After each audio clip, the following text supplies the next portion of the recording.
Assalamualaikum warahmatullahi wabarakatuh. Saya Farid Ujiri Fauzi, absen 11, 12 IPS 3. Saya akan menjelaskan pengaruh corona atau COVID-19 terhadap perekonomian di Indonesia. Indonesia cukup terhantam keras dengan penyebaran virus corona. Tidak hanya kesehatan manusia, virus ini juga mengganggu kesehatan ekonomi di seluruh dunia. Komite Stabilitas Sektor Keuangan memperkirakan pertumbuhan ekonomi Indonesia dalam skenario terburuk bisa minus 0,4%. Pertumbuhan ekonomi kita berdasarkan asesmen yang tadi kita lihat BI, OJK, LPS, dan kami memperkirakan bahwa pertumbuhan ekonomi akan turun ke 2,3%. Bahkan dalam skenarionya yang lebih buruk bisa mencapai negatif 0,4%. Ungkapnya dalam telekonferensi di Jakarta. Kenapa hal ini bisa terjadi? Kondisi sekarang ini akan berimbas pada menurunnya konsumsi rumah tangga yang diperkirakan 3,2% hingga 1,2%. Lebih dari itu, investasi pun akan merosot tajam. Sebelumnya pemerintah cukup optimistis bahwa investasi akan tumbuh 6%. Namun dengan adanya COVID-19 diprediksi investasi akan merosot ke level 1% atau terburuk bisa mencapai minus 4%. Ekspor pun diperkirakan terkoreksi lebih dalam mengingat sudah 1 tahun belakangan ini pertumbuhan negatif, begitu juga dengan impor yang menurut Ani juga akan tetap negatif pertumbuhannya. Sektor UMKM adalah sektor yang paling pertama terdampak wabah COVID-19. Berkaca pada krisis tahun 1998, sektor ini cenderung aman. Namun sekarang situasinya berbeda. Sektor UMKM adalah sektor yang juga terpukul.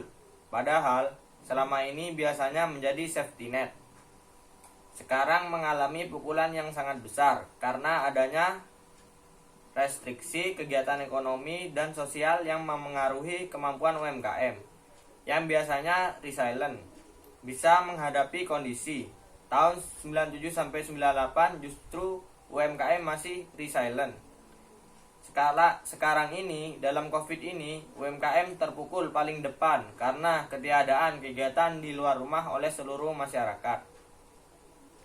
Pemerintah mengeluarkan berbagai kebijakan dengan pemberian stimulus kepada masyarakat yang terdampak. Hal ini tertuang dalam peraturan pemerintah pengganti undang-undang tentang kebijakan keuangan negara dan stabilitas sistem keuangan yang telah ditandatangani Presiden Joko Widodo. Dalam Perpu ini, salah satu stimulusnya adalah jaring pengaman sosial yang diperuntukkan bagi masyarakat yang tidak mampu. Oleh karena itu, kita di Indonesia harus memusatkan perhatian pada 3 hal. Pertama, kesehatan dan masalah kemanusiaan harus ditangani.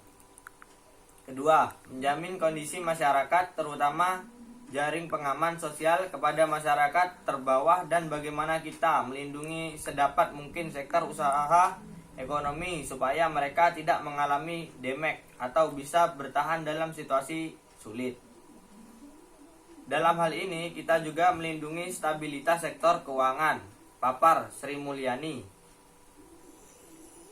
Dalam kesempatan tersebut, pemerintah juga mengumumkan nilai tukar rupiah terhadap dolar Amerika Serikat berpotensi melemah hingga 20.000 per dolar akibat wabah COVID-19. Untuk perkirakan moderatnya berada di kisaran 17.500 per dolar. Demikian dari saya, kurang lebihnya mohon maaf. Assalamualaikum warahmatullahi wabarakatuh.